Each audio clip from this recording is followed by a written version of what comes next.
Maksudnya sopir kena ketar kota. Sopir ke antar kota Mas Arif. Sopir kan ngantar penumpang ya. Masih dari kota ke kota. Dari desa juga boleh. Nggak harus kota. Iya, antar kota. Betul. Ada sopir juga Pak? Enggak. Oke, Bapak driver, Bapak sopir. Oke. Ibu? Tiap hari kerjanya. Ibu? Ibu saya itu perawat. Ibu perawat. Merawat bapak saya dan anak-anak. Itu tugas, bukan pekerjaan. Itu tugas. Saya kebetulan juga perawat di rumah saya. Oke, Bapak supir. Bapak supir. Jadi tiap hari kerja bapak saya itu nyetir. Ibu, Bapak nyetir. Oke. Kerja. Kalau di rumah? Kalau di rumah bapak saya nggak nyetir. Nggak nyetir. Disetir ibu saya. Bapak saya tuh, saya juga heran ibu saya perawat. Setahu saya nggak punya SIM, tapi nggak bisa nyetir hidup bapak saya. Hebat, ibu saya itu luar biasa. Wanita yang luar biasa. Bisa nyetir Bapak ya? Bisa nyetir bapak. Iya. Tapi dan ketemu darat biasanya posisi sama dengan bapak saya. Bisa nyetir lagi. Itu bapak biasa. Iya. Dan tapi bapak saya itu orangnya apa ya? Ulet, pekerja keras, ya. Pantang menyerah. Nah, nurun ke saya. Kerja keras Pak. Disetir istri. Nurun ke saya. Istri. Oke. Loh, kalau kamu? Kalau saya, wah saya tuh nggak pernah namanya disetir istri, nggak pernah. Enggak, maksudnya Apa? Kenapa? istrimu? Kalau istri saya nggak pernah disetir istri atau apa, nggak pernah. Ini berarti ini manusia langka. Dan jangan bukan manusia. Manusia. Kalau yang akan disetir istri saya aja kalau bertengkar sama saya nggak berani Pak. Jangan serius. Istri saya tuh ya, ini saya cerita di sini. Kalau bertengkar sama saya, rame gitu, numbukin aja Pak. Wih, ini Numbukin. jarang. Ini berarti kamu Nggak berani natap saya Pak. menatap matamu. Nggak berani Itu nunduk. kalau Sambil ngomong gitu. Ngomong apa? Sambil ngomong, makanya dengerin, ya dengerin. Saya diem. Saya mau niru ternyata kalau saya nih mohon maaf Apa?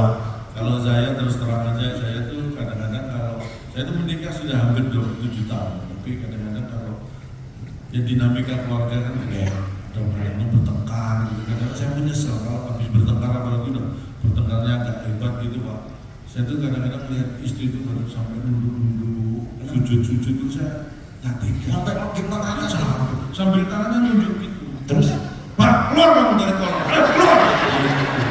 Saya nggak pegang gitu. Saya sembunyi di bawah kolam.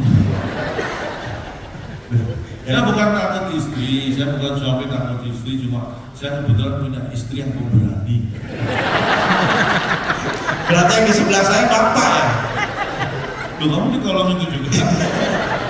Oke, sekolah di Magetan. Ya, saya SD, pinter ya? SD. ya, mohon maaf, saya tuh kalau nanti ngomong dikira pamer ya, tapi karena ini ada pertanyaan, pinter nih. Saya ini SD ya, mulai SD itu pelajaran matematika dulu IPA, IPS itu kalau nggak 9, 10 nih. Oh, bakatnya pinter. Nah, teman-teman bagus. Selesai ngomong. Saya belum selesai ngomong. Ya, Jangan yang 9, 10 itu paling tinggi dulu. temen 100 kok. Iya. Iya. Tapi lancar, sekolah lancar ya. Alhamdulillah. Tapi walaupun seperti itu mohon maaf. Karena proses ya hidup itu kan karena proses. Ini dua orang ini beda kualitas Pak Sarif. Ini Pak Adin, Pak Sarif. Sekolah dia. Ini masalah sekolah aja. Nih Bapak Ibu, saya tanya ke Mas Abang. Kamu ini SD ya? SD aja. Kamu tempuh berapa lama? SD. Saya walaupun nggak pinter-pinter amat, juga nggak bodoh-bodoh amat, tetap 6 tahun lancar Pak. Ini manusia jauh di bawah standar. Oh, kenapa? SD kamu tempuh 6 tahun. 6 tahun. Iya. Bapak Ibu, saya SD itu kalau jalan kaki paling 20 menit. Kalau naik sepeda 5-6 menit nyampe. Kamu 6 tahun baru nyampe SD. Kamu kesasar Lama pendidikan, lama sekolah. Lama sekolah. Saya kan tidak tanya lama pendidikan SD-mu, bukan lama sekolah. SD kamu tempuh berapa lama? Nah kalau kamu SD kamu tempuh 6 tahun, kamu nyampe SD sudah lulus itu. Kok enak kamu sekolah berangkat tahu-tahu lulus? Ya, oke. Mulai SD memang suka baca. Mulai SD suka membaca, suka ke perpus. Meremehkan saya. Saya itu hobi membaca itu sejak kecil. Dan sejak dulu sekolah SD itu udah hobi saya membaca. Kamu sering ke perpustakaan? Nah, saya itu udah saya bilang saya itu perpustakaan itu udah nggak bisa Oke. dari saya. Sering membaca. Saya baca pokoknya teman-teman ini yang SD, SMP, SMA teman saya bolos. Kalau teman saya bolos saya itu baca. Mantap. Tetap buat saya itu tugas. Baca apa? Ya membaca situasi itu. Aman-aman ada itu. Maksudnya baca buku. Lo membaca itu hanya jangan terjebak hanya buku. Situasi itu juga harus dibaca. Iya. Kamu kalau hanya terjebak membaca itu harus buku ya. Karena dunia sudah berkembang, membaca tidak hanya buku tapi membaca hal-hal yang bermanfaat. Iya, makanya ilmu itu banyak sekali.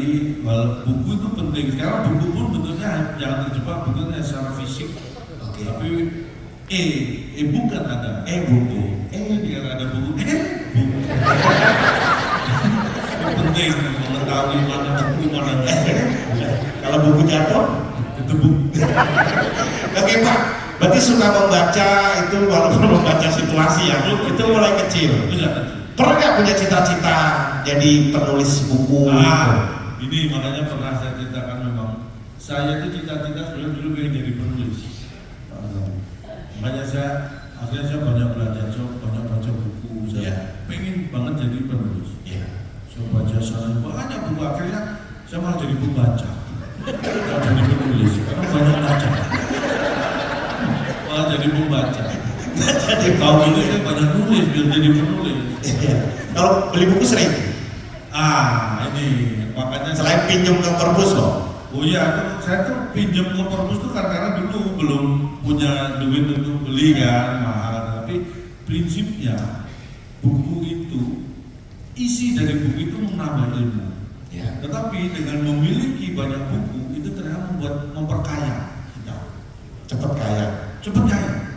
Jadi makanya dulu saya senang banget beli buku karena bisa menjadi saya jadi cepat kaya, jadi tuan tanah. Kenapa? Karena dengan memiliki banyak buku kita punya banyak halaman. Luas. Halamannya luas. Iya. Halamannya luas. Iya. Banyak halaman jadi wah tanahnya banyak. Oh itu halaman. Main ke rumahku, kenapa? Halamanku luas. Berapa halaman?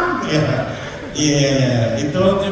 Itu walaupun mungkin bercanda tapi prinsipnya seperti itu. Karena ketika kita rajin membaca, maka ilmu kita, wawasan kita bertambah. Dan itu yang membuat kita bisa sukses. Wow, mantap. Jadi seseorang yang sukses dalam hidup. Membaca itu tidak hanya membaca secara lisan, tapi butuh pemahaman, butuh ngerti.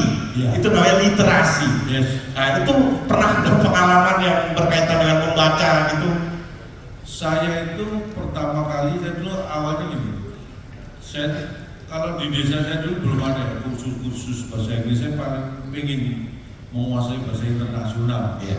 Saya waktu itu aku belajar bahasa Inggris. Saya belajar otodidak. Saya rumah auto. Nggak pinjam ke perpus ya? Pinjam ke perpus. Foto di atas, tidak. Otodidak. Di atas. Jadi ternyata belajar itu bisa, yang penting ada kemauan. Ya itu artinya saya apalagi waktu kuliah. Kuliah itu penting sekali karena dulu saya kuliah teknik elektro. Itu buku-buku panduan itu banyak yang jurnal-jurnal itu banyak bahasa Inggris. Nah kalau saya tidak menguasai bahasa Inggris, nah ini bahaya. Ilmu saya tidak terupgrade, makanya saya belajar bahasa Inggris karena ada waktu kursus segala macam. Saya otodidak, jadi saya beli buku.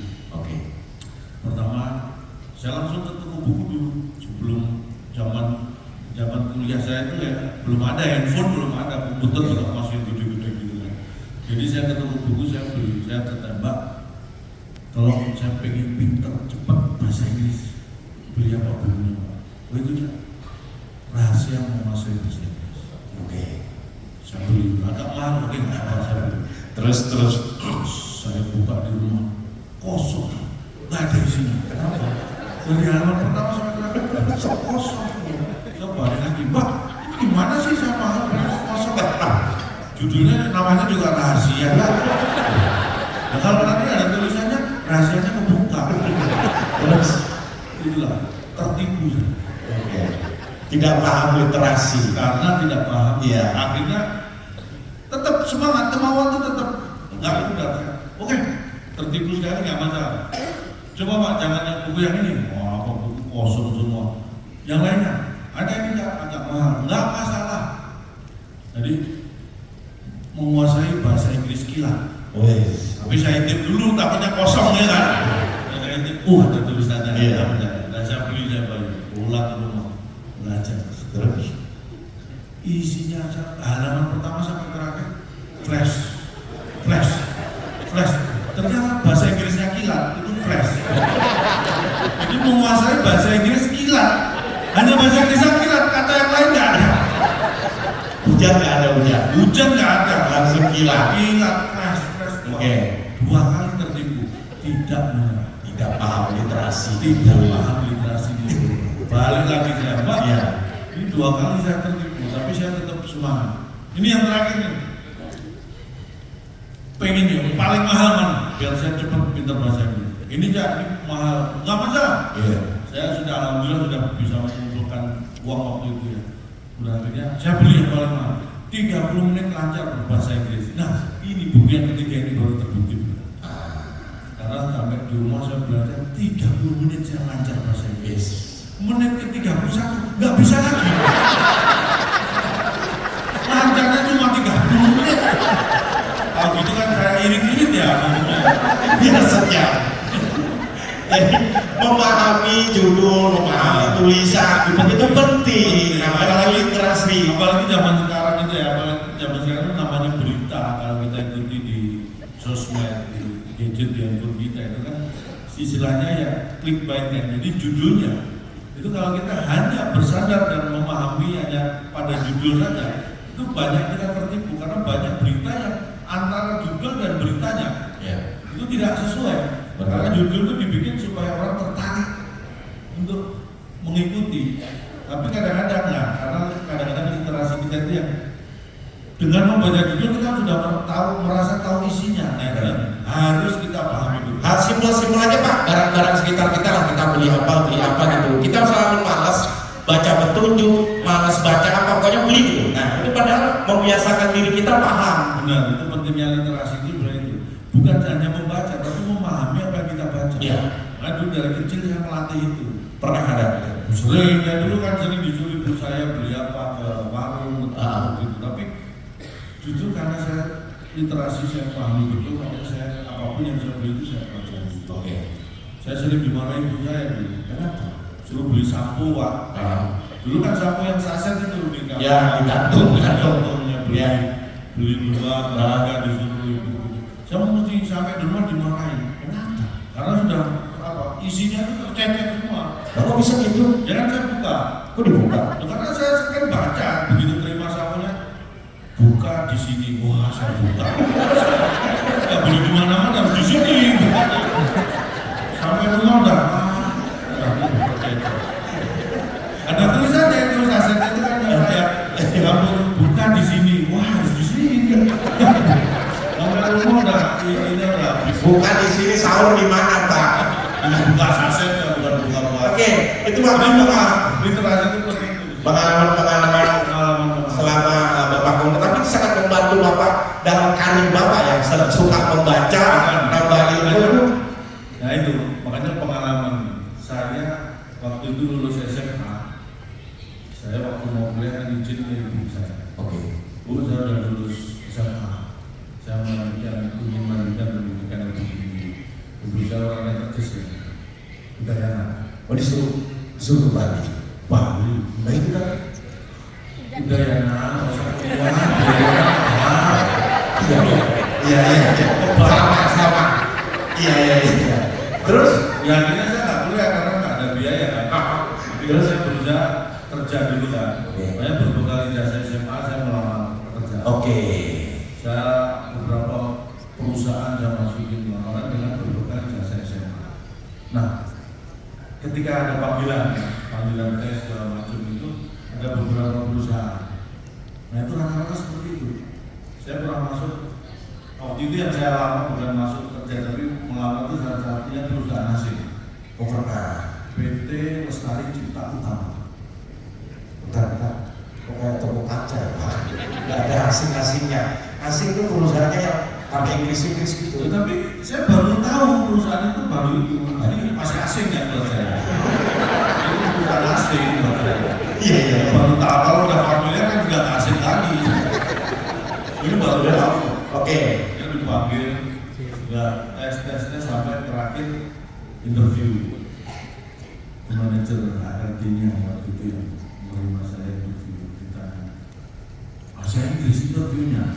Oh, untung udah mulai belajar Nah, itu saya udah belajar sedikit. baca-baca ya.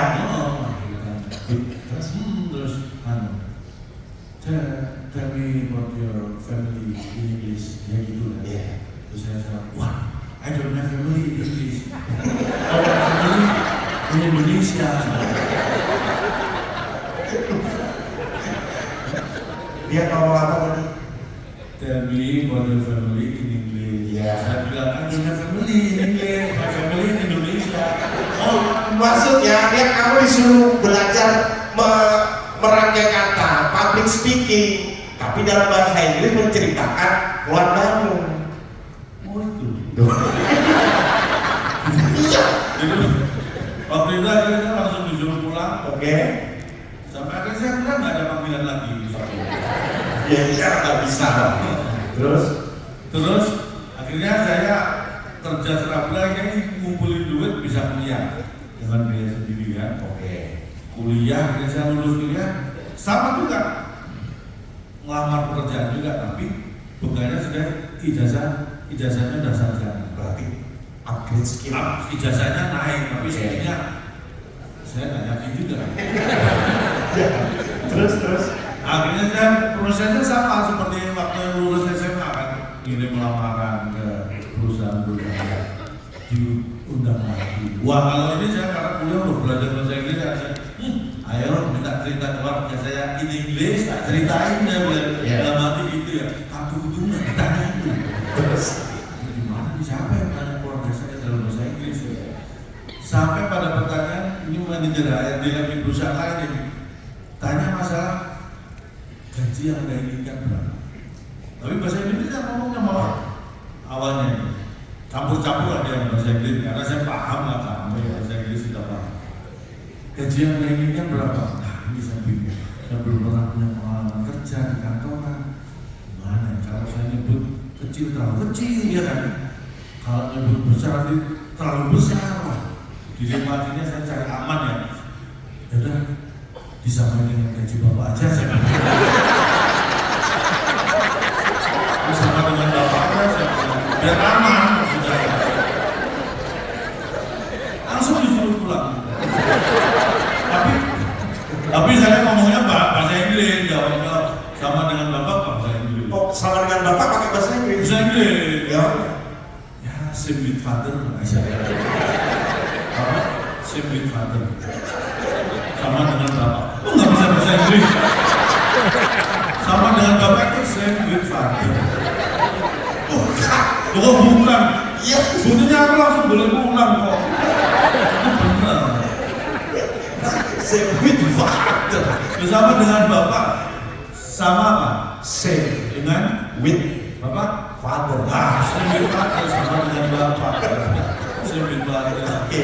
Kuliah alhamdulillah di ITS. Nah, kuliah saya di ITS. Oke. Memang kadang-kadang saya kalau diundang di acara ini, kadang-kadang Pak Sarif ini sering saya ajak, tapi kadang-kadang bikin malu Pak. Ya teman-teman, ya kan teman-temannya Bu Mono di level dia di lulusan ITS. Dulu teman sebangku dia, dulu teman sebang kuliah gitu. Sekarang udah di jajaran yang disapa dia di depan, yang terhormat Bapak. Padahal dia temennya dulu. Intinya Dengan bikin malu Pak. Intinya Pak, temannya dia ini sudah banyak jadi orang penting Pak di BUMN dimanapun. Bapak masih ngelawak gitu. Masa teman main disapa yang terhormat.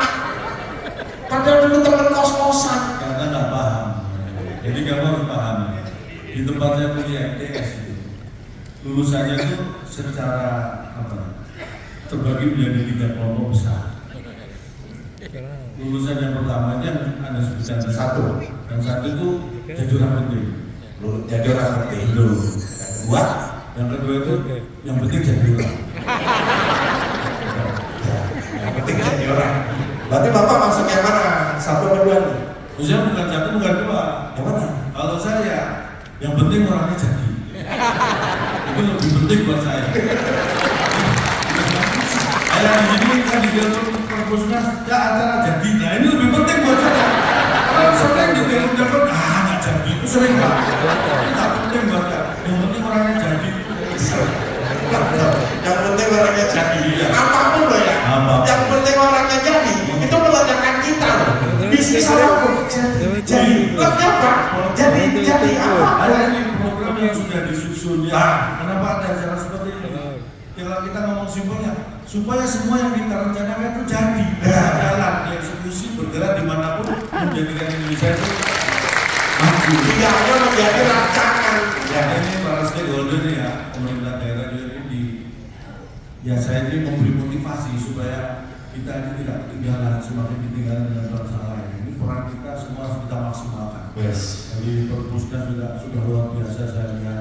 Ini dari daerah ini juga harusnya mensupport program-program seperti ini supaya nanti bisa berjalan dengan lancar. Kalau ini berjalan dengan lancar, alhamdulillah jobnya bisa lancar.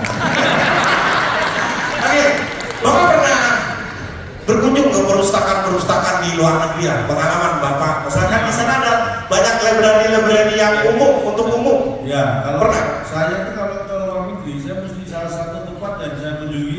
Kalau museum juga, Ya. perpustakaan. Ya, saya library apa gitu. Ya, tapi makanya saya katakan kita itu harus bangga karena Indonesia ini luar biasa. Masalah perpustakaan kita itu jauh lebih hebat daripada negara-negara maju sekalipun. Masa? Amerika, Inggris terutama itu perpustakaannya memang banyak perpustakaannya di sana. Tetapi kita jauh lebih mantap perpustakaan karena perpustakaan kita itu jauh lebih lengkap. Ya. Dalam Koleksi buku. ini contohnya koleksi buku ya. Di Indonesia itu kalau di perpustakaan ya, kita mau cari sejarah itu ada sejarah. Ya, Tentang fisika itu. ada tentang apa pelajaran ya, ada jurnal-jurnal ada semua lengkap bidang-bidang apapun kita cari banyak. Di Inggris, Ya. saya masuk perpustakaan, Ya. saya lihat apa tuh saya buka isinya bahasa Inggris semua. Ya Allah, itu semua belajar hanya buku bahasa Inggris semua isinya. Sejarah katanya histori sejarah saya buka bahasa Inggris.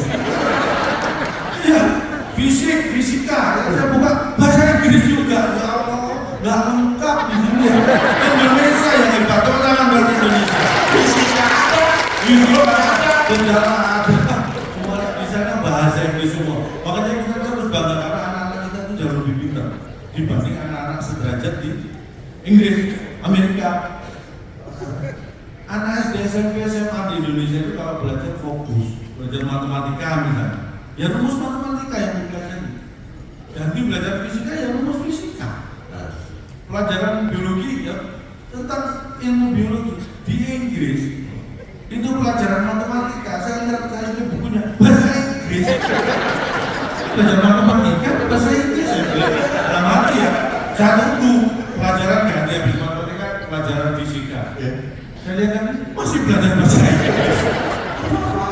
Makanya mereka nggak heran kalau pintar bahasa Inggris karena belajarnya cuma bahasa Inggris. Anak kita belajar semua itu. Tepuk tangan buat Ngajarin anaknya bahasa Inggris nggak? Kemampuan literasi berbahasa Inggris, ngomong anaknya. anak saya. Ya. Tuh, anak saya itu mohon maaf, saya itu melatih anak ya kayak tadi. Memang bahasa Inggris itu harus praktis ya, harus dilatih. Nggak bisa kita belajar bahasa Inggris pasif itu nanti. Tapi harus sering dilatih. Makanya saya di rumah, walaupun saya kemampuan bahasa Inggris cepat, saya pengen anak saya itu pintar berbahasa Inggris, makanya saya bikin aturan ketat di rumah. Di rumah saya itu pokoknya Senin sampai Jumat itu semua anggota keluarga di rumah itu kalau komunikasi harus bahasa Inggris. Satu kata kalau keceplosan nggak bahasa Inggris, denda bayar 5.000. Saya terapkan gitu, biar anak saya pintar. Kalau Sabtu, Minggu, nah itu baru bebas pakai bahasa. Karena saya di rumah kan Sabtu Minggu. Biar gratis ya. Biar gratis. Biar bapak gratis ya. Karena Sabtu Minggu kan boleh bebas pakai bahasa apa aja ya. Nah, kalau tiap hari saya bayar denda paling banyak. Nah, kalau bikin peraturan kan yang jangan merepotkan kita sendiri. Makanya anak saya jago bahasa bapaknya nggak pintar nggak apa-apa, yang penting anaknya. Oke. Anak saya itu wah niru saya. Pintar ya. Nah, Pak, diadakan acaranya adalah sebagai bentuk trans. Ini Apa Pak? bahasanya sih. Apa? Enggak apa-apa. Tadi saya tadi lihat di Kenapa? dari yang ngasih doa. Kita sampai Isa Pak. Oh, saya sampai jam berapa sih? Isa. Saya lihat biasanya Pak, saya tuh tadi melihat tadi bukan sok menguasai panggung, bukan Pak. Apa? Ngasih lihat yang ngasih doa. Biasanya gini semua. Tanda menikmati Bapak. Materi saya masih banyak. Kenapa? Oh iya. Oke, kita menyapa juga yang online ya, kawan-kawan yang online.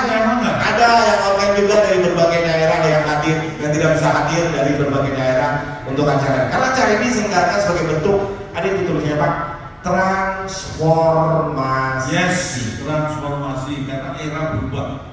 Sekarang era sudah digital. Ini revolusi industri 4.0.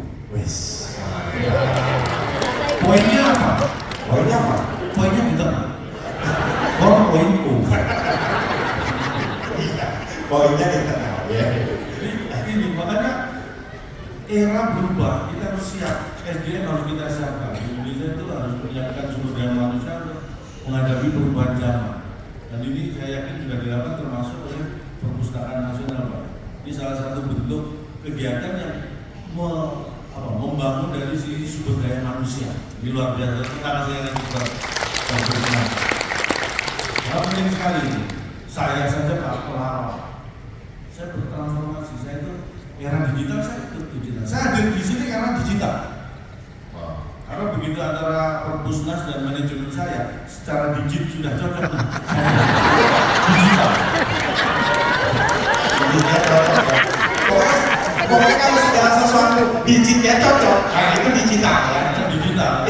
Digit adalah segalanya. Digital. Kalau digitnya cocok, program jalan ya Pak. Terus sudah di sisi pelawak. Oke. Nah, ketika kita masuk ke digital apa terjadi? Itulah transformasi. Harus siap.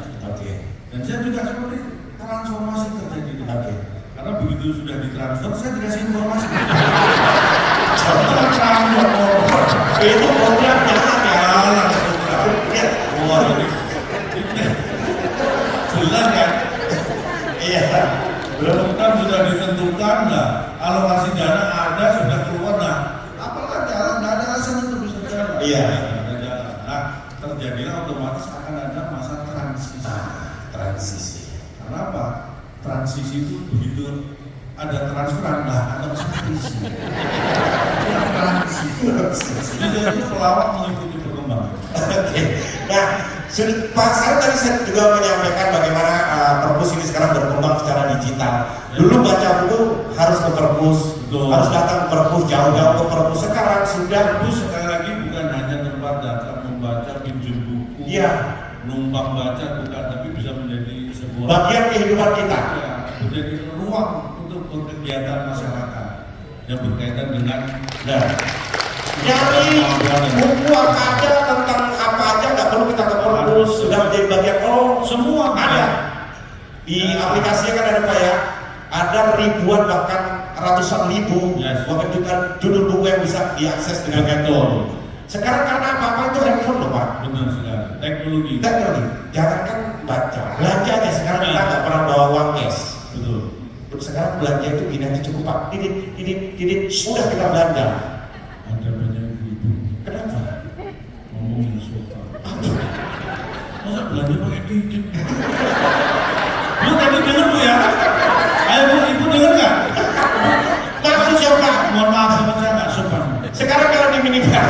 Kita belanja apa-apa sekarang?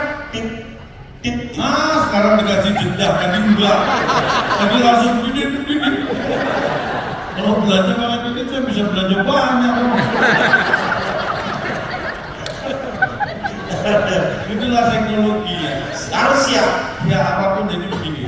Ketika sumber daya manusia itu kita kualitasnya bisa dipertanggungjawabkan, maka teknologi itu hanya sebatas tools. Namanya teknologi itu hanya alat.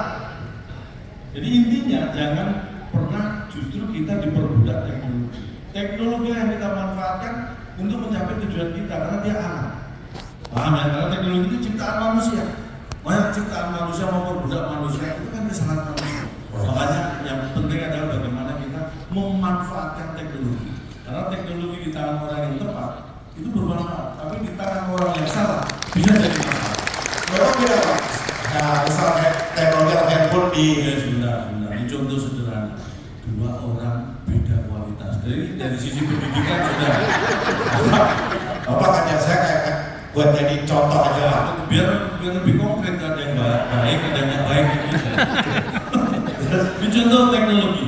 Orang kalau diperbudak teknologi ini sederhana. Bangun tidur. Sekarang kamu bangun tidur, pertama kali kamu cari apa? Pertama kali bangun tidur yang kamu cari? Nggak nyari, ya otomatis saya ngecek ada WhatsApp atau apa, kalau baru Ampun kan? Ya, Jadi jangan otomatis itu hanya alasan. Jadi intinya nyari. refleks Ini salah satu orang kualitas rendah. Diperbudak teknologi. Jadi bangun tidur pertama kali yang dicari handphone. Saya beda. Saya bangun tidur pertama kali yang saya cari adalah anak. Anak yang saya cari. Karena handphone saya di bawah. Jadi kalau anak itu handphone sama. Beda saya nyari anak, kamu nyari handphone kok sama. Saya nyari handphone buat nyari anak saya. Berarti buat dia anak nomor 2, handphone nomor 1. Kalau saya cari anak dulu nomor 1, anak ketemu, handphone ketemu, handphone nomor 2. Beda banget. Sama aja tujuannya. Sama beda. Karena handphone sekali yang saya katakan tadi, handphone itu sama-sama alat komunikasi, Ya. udah mati, ya. Tapi di tangan orang per orang bisa beda pemakaiannya. Ini contoh ya, handphone di tangan saya, di tangan istri saya. Itu beda cara memakai, walaupun sama-sama alat komunikasi. Jadi kalau handphone di tangan istri saya, ini contohnya begini. Kalau istri telepon suami, tujuannya adalah menggunakan handphone untuk berkomunikasi. Tujuannya supaya hatinya tenang. Motivasinya adalah memastikan pasangannya ada di mana, dalam keadaan bagaimana, supaya hatinya tenang. Ya seperti itu. Jadi kalau istri saya telepon, Pak gimana? Oh ini isi acara perpusnas. Tenang hati istri saya, karena tahu suaminya sehat-sehat saja, baik-baik saja, sedang bekerja. Hatinya tenang. Tapi kalau handphone di tangan saya, tujuannya sama kalau saya telepon istri, supaya hati saya tenang. Tapi motivasinya adalah untuk memastikan istri tidak ada di sekitar saya, supaya hati saya tenang. Jadi kalau saya telepon istri saya, gimana Mak? Di rumah lagi masak, tenang. Kalau Mak, gimana? Oh ini lagi di mall, ayo pindah ya ke sini. Sama-sama alat komunikasi, beda orang beda Dimanfaatkan. Apalagi sekarang semua keamanan. Apa aja kita dijebak dengan apa yang pun makanya harus hati. Nah, ini banyak ya penipuan saking kita tergantung hidup kita dengan handphone kan gampang. Itulah pentingnya literasi gitu. Dapat info apapun jangan kalian langsung di-share. Nah. Dapat info apapun jangan langsung dipencet, tapi dibaca, dimaknai. Itulah pentingnya literasi. Mengerti. Literasi tepuk tangan dulu dong. Karena itu pentingnya literasi gitu. Jangan langsung di-share, jangan langsung dipencet. Itu itu literasinya luar biasa. Yang hari handphone saya dibaca, dicek, coba. Bedakan antara literasi yang kuat dengan tidak percaya. Kalau itu tidak percaya, Dia tiap hari membaca, Pak. itu namanya curiga, membaca handphonemu. Iya, kan literasinya bagus. Ini lagi ya, beda kualitas dia. Apa ya? Buat saya tanya, ya handphonemu, Iya. kamu dilihat istrimu, apa yang kamu rasakan? Tekan Pak. Ini manusia kualitas. Literasinya jago ya Pak. Kalau saya beda. Saya lihat handphone muka, dibaca-baca dilihat istrimu, saya nggak deg-degan. Handphone saya. Handphone saya. Beda kuat. Nggak bisa. Handphone saya. Makanya kalau itu dasarnya nggak percaya, makanya hubungan suami istri itu kan keluarga itu harus didasari dengan kepercayaan, saling percaya. Itu yang penting. Kalau kamu masih digodain dulu, itu berarti dasarnya masih belum percaya. Itu dulu terjadi dengan saya ketika awal menikah. Memang kadang-kadang dulu seperti itu. Awal menikah Pak, berapa 7 tahun yang orang yang kerja itu kalau bapak enak kami kerja, wah ini senang banget. Kalau saya pamit kerja, curiga dulu istri itu. Karena kerja kita itu kadang-kadang luar kota, jauh-jauh enggak. Dia katanya dunia kerja itu kan dekat dengan godaan. Nah itu yang dikhawatirkan istri. Makanya dulu yang dulu saya kalau pulang itu gelitnya mesti ya sama. Cuma itu dulu kalau saya sudah percaya. Dulu istri saya gitu. Padahal saya sudah merasa nggak neko-neko, macam-macam masih dicuri. Pernah dia beda-beda waktu itu. Ada di kontak person yang punya nama Mak Hampir. Terus dia curiga kan nggak mungkin ada orang nama Mak Hampir ini pasti siapa yang diselamatkan. Dia pencet, saking penasaran dia pencet. Dia kaget, handphone dia sendiri.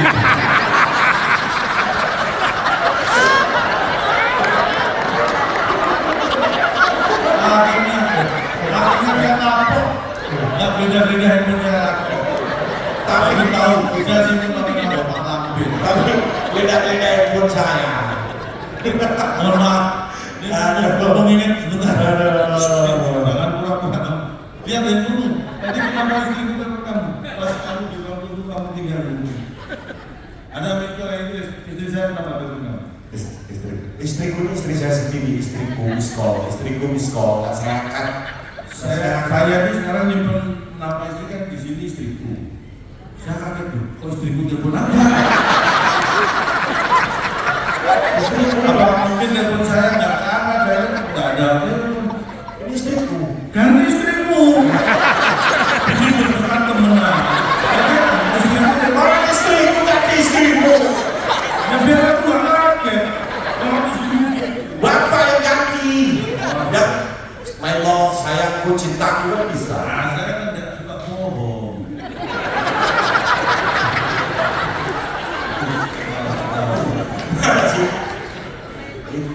Ini Pak. Ini kalau ini istriku. Beda. Beda. Kalau dulu kan nyimpen foto di dompet kayak zaman dulu. Sekarang saya nggak bisa nyimpen foto istri di dompet. Karena dompet saya kan di bawah istri. Saya simpen di bawah. Dia sendiri yang bawa. Iya. Saya jadikan wallpaper ini untuk istri saya. Nah, ini karena namanya orang kerja itu kan kadang-kadang masalah kita nggak tahu kapan datang. Kalau saya waktu kerja ada masalah, saya buka wallpaper lihat wajah istri kan masalah langsung jadi rata. Masalah paling berat kayak ini.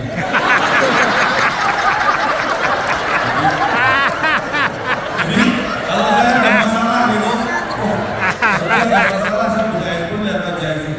Enteng masih berat ini. Semangat langsung semangat. Semua enteng masalah.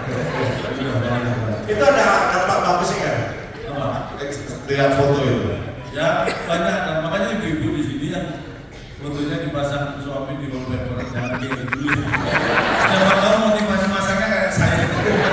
Harus diselidiki dulu. Lalu bikin semangat gitu ya. Tapi makanya ini kalau bapak-bapak ibu-ibu kalau cari karyawan dan anak buah, cari yang seperti saya. Semangat kerjanya tinggi banget. Lu bener. Orang seperti saya itu semangat kerjanya tinggi. Misalnya ya kerja harus lembur sampai malam. Target belum tercapai, mau pulang dia malam mau pulang buka handphone lihat wajah istri, mending lembur. Begitu lihat wajah istri, semangat pulangnya langsung kendor, langsung mending lembur. Jadi seperti itu.